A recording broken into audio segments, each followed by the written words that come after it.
अमांता health care limited एक Indian pharmaceutical company है। ये एक सिंगल फैसिलिटी पर डिपेंडेंट है जो गुजरात के बड़ौदा में है। नमस्कार दोस्तों, स्वागत है आपका आपके अपने यूट्यूब चैनल स्टॉक स्टूडियो पर, जहां हम वीडियो के माध्यम से इंडियन स्टॉक मार्केट के शेयर्स का रिसर्च करके आपको भी अपनी रिसर्च और नॉलेज का भागीदार बनाते हैं। तो चलिए शुरू करते हैं आज की वीडियो। ये वीडियो सिर्फ रिसर्च और नॉलेज बेस्ड है। आज की वीडियो में हम जानेंगे अमांता कंपनी के शेयर्स के बारे में एंड कुछ फैक्ट्स के माध्यम से समझेंगे शेयर में होने वाली गिरावटों के कारणों के पीछे की कहानी। हाल ही में इस स्टॉक में गिरावट देखी गई और आप में से कई लोगों ने पूछा है कि इसका कारण क्या है। आज हम इस पर पूरी रिसर्च करेंगे और एक डिटेल एनालिसिस देंगे। दोस्तों, अमांता हेल्थ केयर लिमिटेड एक भारतीय फार्मास्यूटिकल कंपनी है जो स्टेरॉइल लिक्विड प्रोडक्ट्स बनाने में स्पेशलाइज्ड है। कंपनी मुख्य रूप से स्टेरॉइल और पेरेंटरल सॉल्यूशंस बनाती है। ये कंपनी 1998 में शुरू हुई और इसका हेडक्वार्टर गुजरात में है।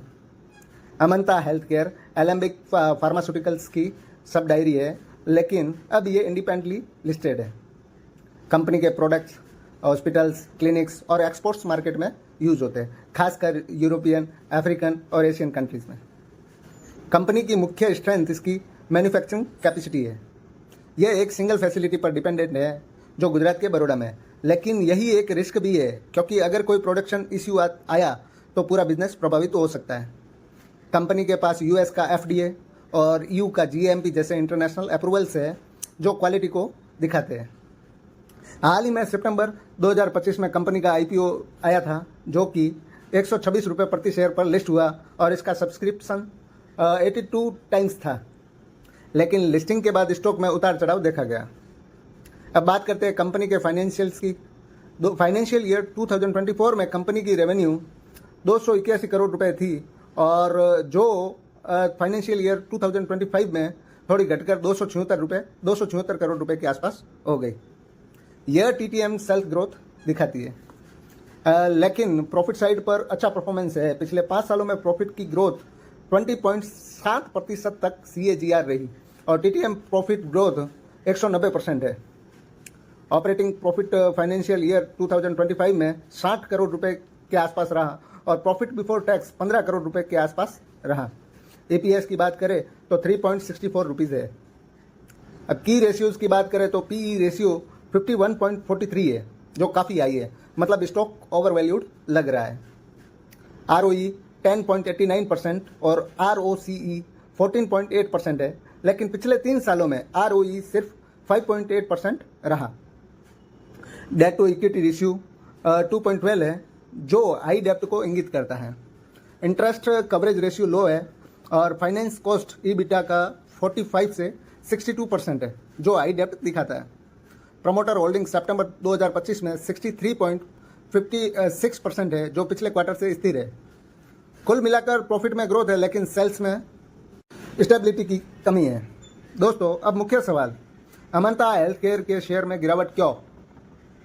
सबसे पहले स्टॉक की करंट प्राइस 137 रुपीज़ है और आज 2.05% की गिरावट के साथ 134.50 से 139.18 रुपये के रेंज में ट्रेड कर रहा है पिछले कुछ दिनों से। पिछले 52 हफ्तों में लो इसका 132 रुपये है और हाई 149 रुपीज़ रहा। पिछले 24 घंटों में वॉल्यूम 2,48,000 शेयर्स का रहा। चलो अब गिरावट के ऊपर डिस्कस करते हैं। पहला कारण पोस्ट आईपीओ वॉलेटिलिटी और प्रॉफिट बुकिंग। आईपीओ के बाद स्टॉक 7% प्रीमियम पर लिस्ट हुआ और 5% अपर सर्किट हिट किया, लेकिन अब निवेशक प्रॉफिट बुक कर रहे हैं। दूसरा जो इसका कारण है हाई वैल्यूएशन। इसका PE अपन ने जैसा डिस्कस किया, इसका PE 51.43% है जो कि लोगों को, निवेशकों को स्टॉक महंगा लग रहा है क्योंकि इसका जो सेक्टर है, जबकि सेक्टर का PE 40.67 है। निवेशक इसे ओवर प्राइस्ड मान रहे हैं। तीसरा जो कारण है गिरावट का वो फाइनेंशियल वीकनेस। फाइनेंस ईयर 2023 में नेट लॉस और हाई डेट टू इक्विटी 2.12 थी जो कि जिसने नेगेटिव सेंटिमेंट क्रिएट किया है। और प्रमोटर होल्डिंग की बात करें तो प्रमोटिंग होल्डिंग 63.56% से कॉन्फिडेंस मिलता है इन्वेस्टर्स को, लेकिन रिटेल होल्डिंग 30.41% और म्यूचुअल फंड्स की 2.46% पर सीमित है।